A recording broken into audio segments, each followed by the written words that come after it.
I saw that the Australian Grand Prix was coming up this weekend, so I headed to the Albert Park circuit with all the assists turned off to see if I could match the best qualifying time from 2023.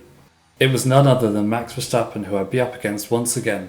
My initial lap time of 1 minute and 30 seconds was respectable, but a long way short of Max's time. Lap 2 was looking good, and I was set to take at least a second off my first lap already, but completely forgot about the existence of turn 11 and parked the car. It was a rough start to my time in Melbourne, and completing a valid lap was proving difficult whilst I learnt the track layout and established some braking points. The one positive so far is that I'd spent a lot less time in the gravel than Silverstone, but maybe that was just because there was less gravel to drive into.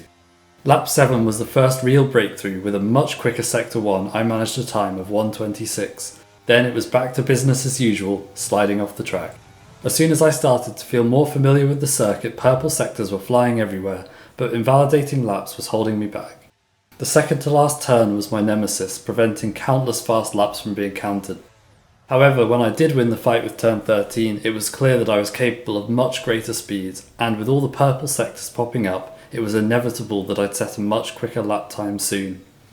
Despite a questionable Sector 1 and an itchy ear midway through Sector 2, it was lap 26 that saw my next big advance. Between my last video and this attempt, I had done a lot of research into F1 braking, and now was the time to implement this newfound knowledge. Braking later and trying my best not to lock up, I managed to squeeze another second out of the car with lap 36. I was happy with my progress, but I knew that there was a better lap to be had. I was still regularly managing purple sectors, and if I could just manage a clean lap, I'd have a new record guaranteed. It was, of course, lap 69 where I managed the next big push, and from there I was on the home straight.